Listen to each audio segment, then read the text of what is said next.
नमस्कार दोस्तों, आप देख रहे हैं रहस्य के पार और आज इस वीडियो में एक्सप्लेन करने जा रहे हैं वैम्पायर डायरीज का सीजन 7 का एपिसोड नंबर 21। तो चलिए शुरू करते हैं।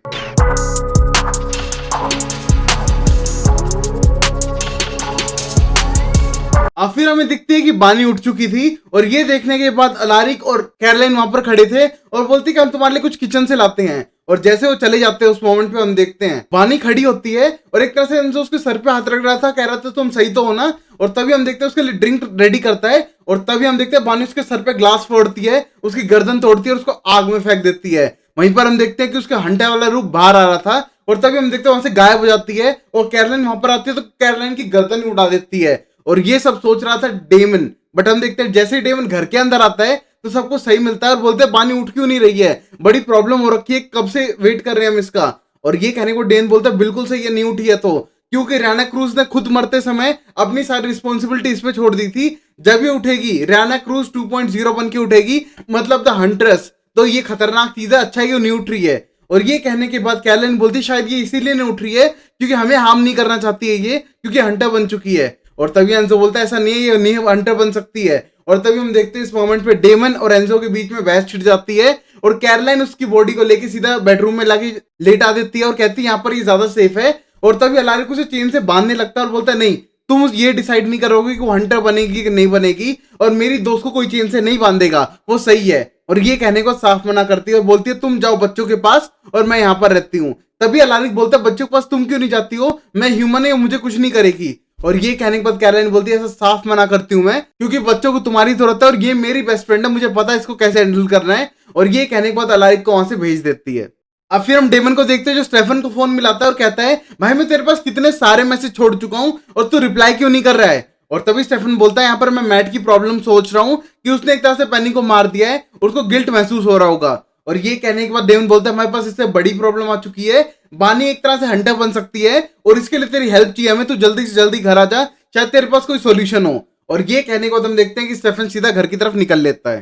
स्टेफन घर के आने के बाद अपना एक्सपीरियंस बताता है कि रियाना क्रूज मुझे पर्सनली कभी नहीं मारना चाहती थी क्योंकि वो मेरी ह्यूमैनिटी को एक तरह से महसूस कर पा रही थी और बल्कि वो डेमन को मारना चाहती थी और इसलिए वो मेरे को ना मारना चाहते हुए उसको मारना पड़ा क्योंकि उसकी ड्यूटी थी। शायद हम उसके सबकॉन्शियस माइंड में जाकर उसे रोक सके सब करने से। और ये कहने के बाद एंजो बोलता हाँ मैं ऐसा कर सकता हूँ, मैं उसका बॉयफ्रेंड था। और ये कहने पर डेन बोलता है मेरे से तो कोई उम्मीद मत रखना क्योंकि सब लोगों में सबसे बेकार ऑप्शन मैं ही रहूंगा। और ये कहने के बाद हम देखते हैं कैरोलाइन आगे आती है और बोलती है वो मेरी बेस्ट फ्रेंड थी वैम्पायर बनने से पहले भी, तो शायद वो मेरे पे थोड़ी यकीन करे और थोड़ा ट्रस्ट इश्यूज ना हो हमारे बीच में, इसलिए पहले मैं ट्राई करूंगी। और ये कहने के बाद वहां पर उससे कनेक्ट हो जाती है। अब फिर हम अगले सीन में देखते हैं बानी के दिमाग के अंदर, वहां पर वो क्लास के अंदर बैठी हुई है और वहां पर अलारिक पढ़ाने लग रहा है वैम्पायर्स के बारे में और बोल रहे हैं कि वैम्पायर कितने बुरे होते हैं, अगर तुम्हें मिले तो तुम क्या करो। और कुछ बोलते हैं पार्टी में बुला लो। और हम देखते हैं बहुत सारे लोग वैम्पायर थे उस स्टूडेंट्स में से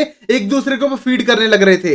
वहीं पर हम देखते हैं अलारिक पूछता है कि तुम्हारे दोस्त वैम्पायर है बानी, तुम क्या करोगी उनके साथ। और तभी हम देखते हैं बानी बोलती है मैं कुछ नहीं करूंगी और ये सब फेक है। और ये कहने को भागने लगते हैं। हम देखते हैं सारे वैम्पायर उसका पीछा करने लगते हैं, वो अपने आप को कमरे में बंद कर लेती है और डरने लगती है और समझती है ये रियल नहीं है। तभी हम देखते हैं उसको कैरोलाइन दिखाई देती है और बोलती है तुम रियल हो क्या। और ये कहने के बाद कैरोलाइन बोलती है मानती हूँ तुम्हारा सपना है बट हम कनेक्टेड हैं तो इस वजह से मैं तुम्हें देख पा रही हूँ और गले मिलती है।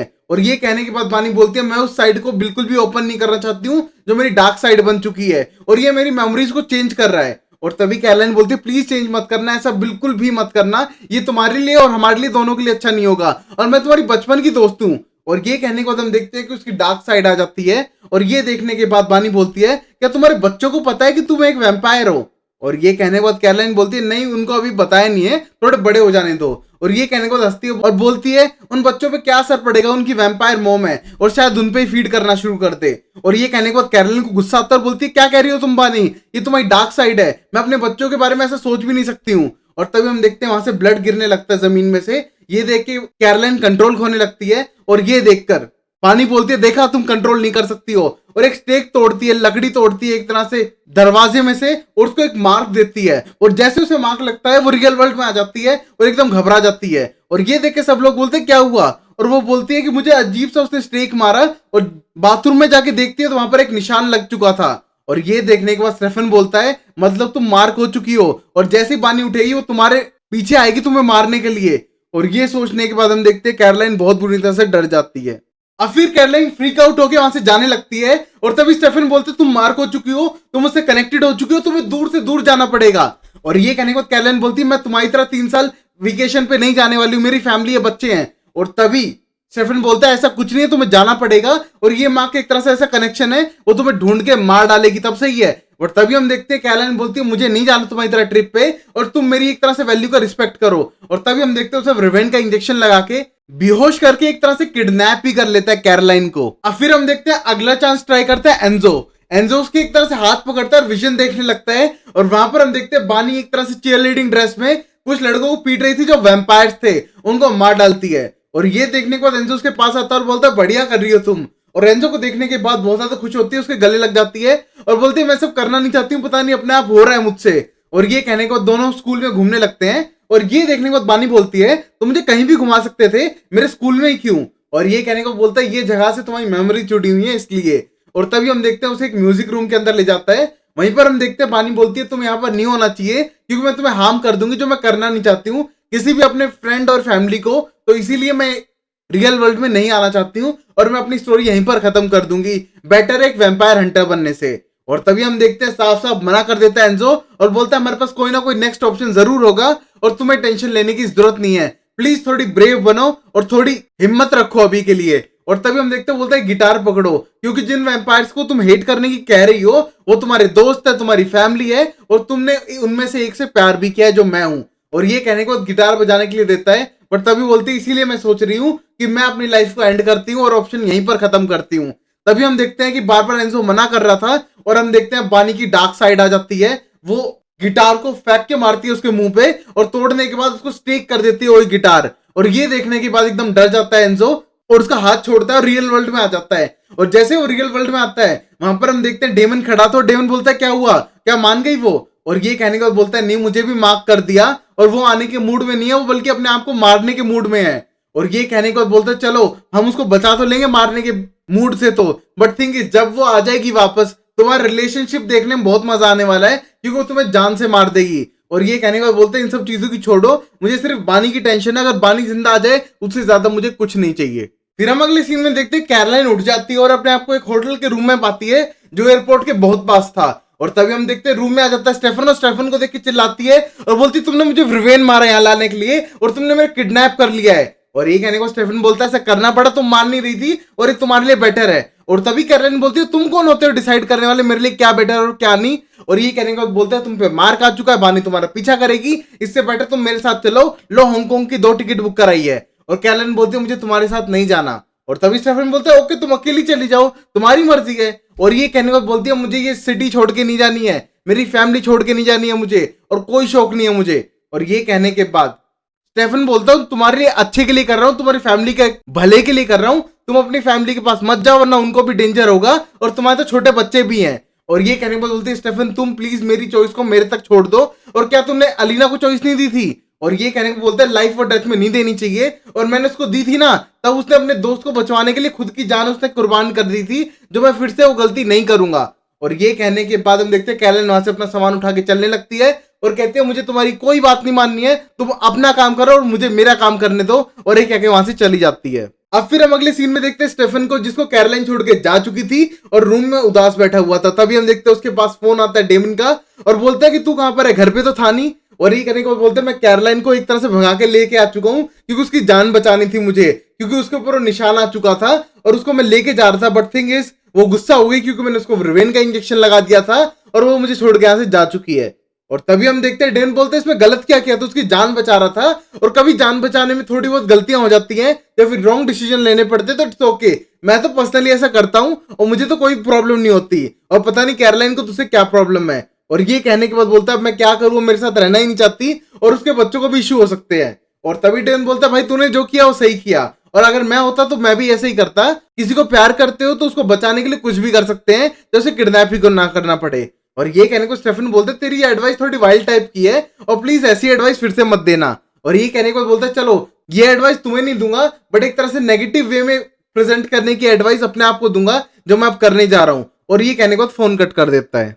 अब हम देखते हैं डेवन को थोड़ा इरिटेशन हो रहा था कि वो किसी की बात नहीं सुन रही बानी, और तभी बोलता है बानी तेरी गुड साइड पे तो बहुत लोगों ने जाके ट्राई कर लिया, और अब मैं तेरी बैड साइड पे जाके ट्राई करूंगा कि तू जगती है कि नहीं। और तभी अपने हाथ रख देता है उस पे और ड्रीम्स में चला जाता है, जहां पर हम देखते हैं बानी एक रोड पे वॉक कर रही है और वो अलीना के घर को देखती है। तभी हम देखते हैं उसको शेडो में अलीना दिखाई देती है और घर की तरफ चलने लगती है और बोलती है अलीना। और तभी हम देखते हैं बाहर बैठा था डेमन और बोलता है मुझे लगा पिज्जा डिलीवरी गाय आएगा, तुम कहां से आ गई बानी।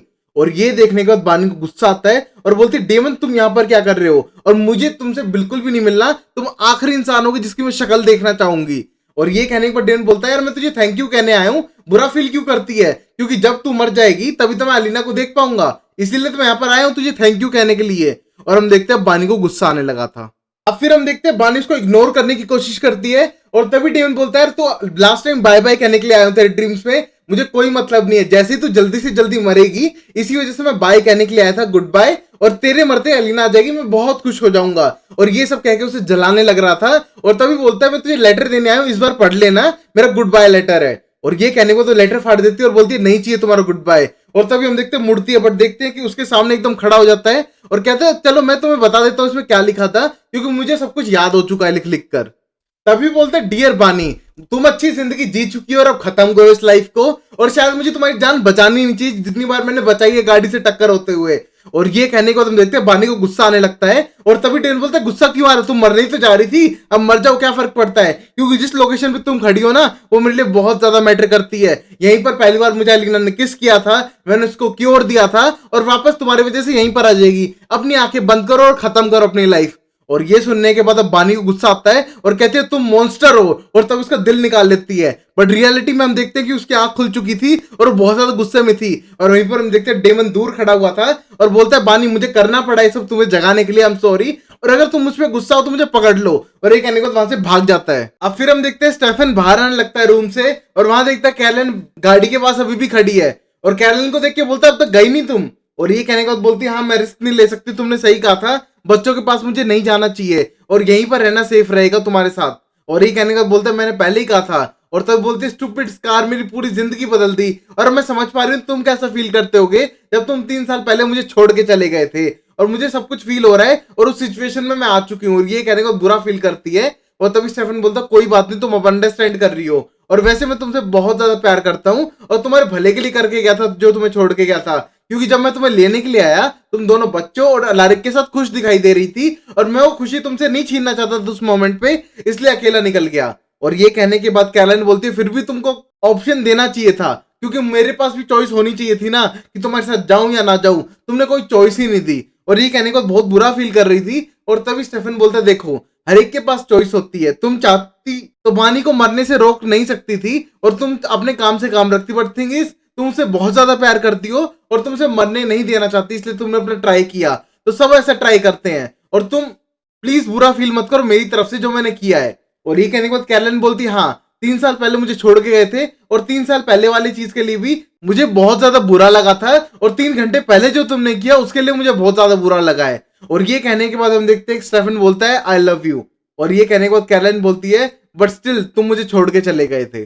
फिर हम देखते हैं कि अभी कैरलन के पास बानी का फोन आता है और बानी बोलती है मुझे पता है तुम अभी कहां पर हो और मैं तुम्हें लोकेट कर सकती हूँ। और ये कहने के बाद कैरलन डरती है और बोलती है तुम तो मेरी दोस्त हो ना, और मैं खुश हूं कि तुम जिंदा हो चुकी हो। और ये कहने के बाद बोलती है ये बात सही नहीं है कि मैं जिंदा हूं, अब तुम नहीं जिंदा रहोगी, तुम भागो जितना भाग सकती हो और मैं तुम्हें देख सकती हूँ कि तुम कहाँ जा रही हो। और ये कहने के बाद फोन काटती है और कैरलन बोलती है हमको निकलना पड़ेगा अभी के अभी, और तभी हम देखते हैं स्टेफन के साथ निकल जाती है। वहीं पर हम देखते हैं कि अब बानी सीधा फोन करती है डेमन को और बोलती है मुझे पता है तुम कहां पर हो और मैं तुमको फील कर पा रही हूं और तुम तक बस मैं पहुंचने वाली हूं।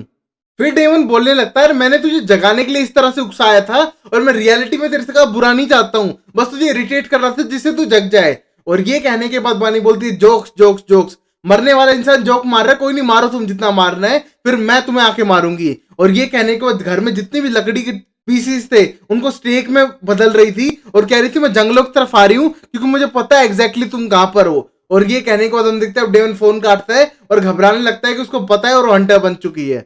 अब फिर बानी घर से बाहर निकलती है और वहां पर मैट खड़ा था और मैट को सब सिचुएशन के बारे में पता चल चुका था। वहीं पर हम देखते हैं सिचुएशन पे मैट बोलता है मेरी बात सुनोगी, और तभी बोलते मैट मुझे कुछ नहीं सुनना ऐसे जाने दो। और तभी मैट बोलता है मैं इनकी तरह वैम्पायर नहीं ह्यूमन हूं, वेट कर रहा हूं कि जब तुम होश में आओगी तुमसे बात कर सकूंगा, मैं तुम्हारे माइंड के अंदर ट्रैवल नहीं कर सकता हूँ इनकी तरह। और ये कहने के बाद बोलती है बोलो तुम क्या कहना चाहते हो। और बोलता है मुझे पता है तुम वैम्पायर से नफरत करती हो जैसे मैं भी करता हूँ, बट ये हमारे फ्रेंड्स हैं, हम इनके साथ ऐसा नहीं कर सकते, पहली बात। और नंबर 2, तुम बानी हो मेरी दोस्त बचपन की, और वो ऐसी हंटर नहीं बन सकती है। वो बहुत अच्छी थी, उसने मेरे लिए फुटबॉल खरीद के दी थी जब मैं सिर्फ 9 साल का था। तुम इतनी अच्छी थी, तुम ऐसे कैसे हो सकती हो। और ये कहने को तो इमोशनल हो जाती है और कहती है तो ऐसा करो मैं ह्यूमैनिटी से कनेक्ट करा के रखो मुझे, बट मुझे एक बंदे को तो मारने दो। ये कहने का बोलता है तुम मेरे साथ सेफ जगह पे चलो तो बेटर है। बट तभी बानी बोलती है नहीं, पहले मुझे डेमन सेल्वाटोर को मारना है, फिर जो तुम कहोगे करूंगी, क्योंकि उसने हम सबकी जिंदगी खराब करके रखी है मेरी कई तरीकों में, तुम्हारी भी, क्योंकि तुम्हारी बहन को मार डाला सिर्फ इसलिए क्योंकि वो बोर हो रहा था। अब तुम बताओ ये सही था। और ये कहने को उकसा रही थी डेमन को मारने के लिए। तभी हम देखते हैं जंगल के अंदर डेमन ड्रिंक करने लग रहा है जिसको उसको परवाह नहीं है। और तभी वो बानी को महसूस करके बोलता है चलो तुमने ढूंढ लिया मुझे। और ये कहने को उस पर स्टेक्स फेंक के मारती है और बचते हुए डेमन बोलता है मुझे पता है तुम मुझे जान से नहीं मारने वाली हो। और ये कहने के बाद बोलते क्यों नहीं मारूंगी, पक्का मारने वाली हूं, और शायद तुम्हें बॉडी को जला दूं, हिस्सों में काट दूं, क्योंकि मुझे तुमसे इतनी नफरत है। और ये कहने को उनके बीच में लड़ाई होती है और ये सब देख के बोलता है कि तुम मुझे जान से क्यों मार रही हो, तुम्हें नहीं मारना है। और ये कहने को वहां से भाग जाता है। अब हम देखते हैं जंगल में वो गन लेके निकलती है पानी और शूट करना स्टार्ट कर देती है डेमन को ढूंढने के बाद। हम देखते हैं डेमन की हालत खराब हो रही थी और डेमन बोलता है बस मैं तुम्हें यहीं लाना चाहता था। ये एक तरह से कटा हुआ पेड़ जिसको हम तुम्हारी ग्रेव समझ के एक तुम्हें श्रद्धांजलि दी थी। और ये कहने के बाद बोलती है इससे क्या प्रूव होता है, कुछ प्रूव नहीं होता है। और ये कहने के बाद डेन बोलता है इससे ये प्रूव होता है कि तुम वापस पहले जैसी हो सकती हो, पहले भी तुम इन सिचुएशन से गुजर चुकी हो और तुम उससे बेटर ह्यूमन बन के निकलती हो। बट हम देखते हैं बानी बिल्कुल सुनने के मूड में नहीं थी और उससे लड़ने लग जाती है और कहीं हंटर की पावर से बानी हावी पड़ने लगती है डेमन पे। और हम देखते हैं उसको स्टेक मारने वाली होती है और बोलती है तुम सोचो अलीना क्या सोचेगी। और ये कहने के बाद बानी बोलती है मुझे फर्क ही नहीं पड़ता क्योंकि तब तक मैं जिंदा ही नहीं रहूंगी। और ये कहने को उसको स्टेक करना स्टार्ट करती है और तभी बोलता है ओके मार दो, चलो मैं इस लोकेशन पे मरूंगा जहां पर तुम मरी थी और हम साथ तो रहेंगे जहां से मरे हम। उस मोमेंट पे बोलती है मुझे कोई मतलब नहीं है तुझे डेमन। और ये कहने को मारना शुरू करती है और स्टेक लगभग उसकी छाती तक पहुंचा देती है। बट हम देखते हो चेस्ट से ऊपर खींचने की कोशिश करता है उस स्टेक को और बोलता है ऐसा मत करो।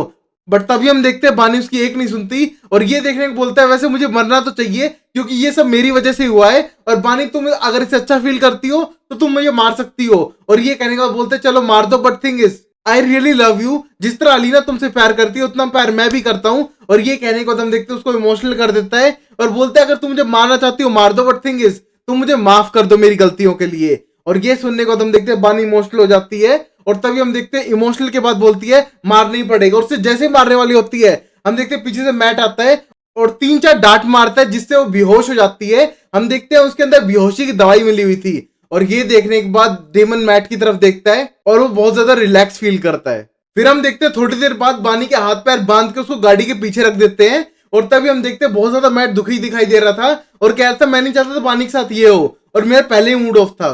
और ये कहने के बाद डेन बोलता है हाँ मुझे पैनी के बारे में पता चला।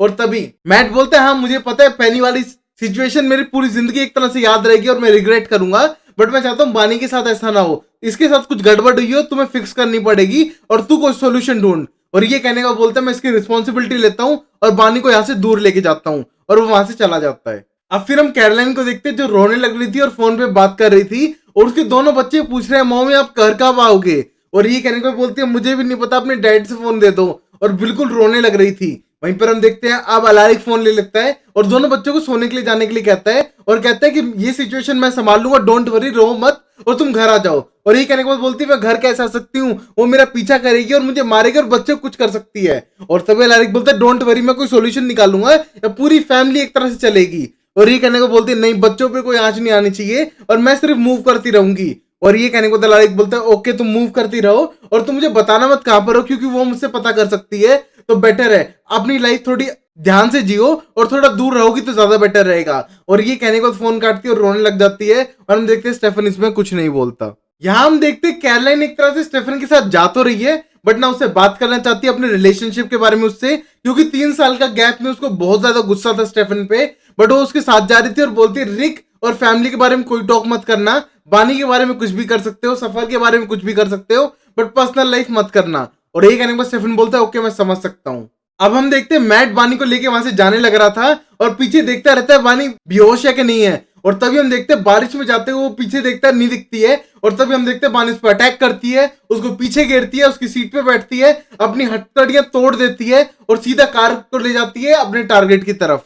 अब हम देखते हैं डेमन घर आ चुका था और ड्रिंक करने लग रहा था और वहां पर एंजो आ जाता है और बोलता है कि मेरे लिए भी ड्रिंक बनाओ ना। और ये कहने के बाद डेमन बोलता है यहाँ पर कोई पार्टी नहीं चल रही है और बोलता है बानी वापस आ चुकी है, बस इसलिए मुझे पार्टी करनी है और कोई चीज नहीं चाहिए मुझे। और ये कहने के बाद अब डेमन बोलता है कैसे वापस आई है एक घंटा बन के। और तभी एंजो बोलते हैं एक तरीका तो है, मैं एक तरह से उस शर्मन से मिला था जिसने एक तरह से स्पेल किया था रेना क्रूज पे और एक तरह से बानी पे उसकी लाइफ डाली थी, तो उसने कोई सोल्यूशन दिया है, काम कर भी सकता है और नहीं भी, वो देखना पड़ेगा। और ये सुनने के बाद हमको पता चलता है कोई होप है जिससे बानी वापस सही हो सकती है। अब फिर डेमन बोलता है कैसे, और तब बोलता है कि जिससे बानी की लास्ट लाइफ जुड़ी हुई है ना, अगर हम उससे कोई कनेक्शन तोड़ दे, कोई स्पेल करे या फिर उसको बॉडी को जला दे कुछ तो, और शायद हम बानी का एक तरह से हंटर वाला रूप हटा सकते हैं और वो नॉर्मल हो जाएगी पहले जैसे। बट ये कहने को डेन बोलता है तुम्हें पता है ना उसकी बॉडी कहां पर है शर्मन की, उस आर्मरी के अंदर जिसको हमने बंद कर दिया है क्योंकि उसके अंदर कोई बड़ा इविल है। और ये कहने के बाद एंजो बोलता है हाँ मुझे पता है, जब से उसका बेसमेंट खुला है उस पूरे घर के अंदर घूम रहा होगा और हम उसके अंदर जाएंगे कैसे। और ये कहने को डेन बोलता है वो तो जाना पड़ेगा बानी को बचाने के लिए। और तभी हम देखते हैं उस आर्मरी को जो बहुत ही भयानक लग रही थी, जहां पर तोड़ फोड़ हो रखी है, लोग सब मर चुके हैं और एक दो जिंदा है, वो पागलों जैसी हरकत कर रहे हैं, अपना सर दीवार में मारने लग रहे हैं, मतलब वो इविल आजाद हो चुका है और वो बहुत ही ज्यादा खतरनाक है, जिसको देखेंगे अगले एपिसोड में। तब तक के लिए लाइक शेयर सब्सक्राइब कीजिए जिससे मैं आपके लिए अमेजिंग कंटेंट लाता रहूं। तो गाइस एम करते हैं 500 लाइक्स का, तो अगर आप एक वीडियो पे लाइक करते हैं तो मेरे 4-5 घंटे की जो मेहनत है वो रंग ला जाती है। तो प्लीज वीडियो को जरूर लाइक करें और सब्सक्राइब करें और वीडियोस के लिए। तब तक के लिए ख्याल रखें अपना, देखते रहे रास्ते के पार। Tata bye bye sayonara.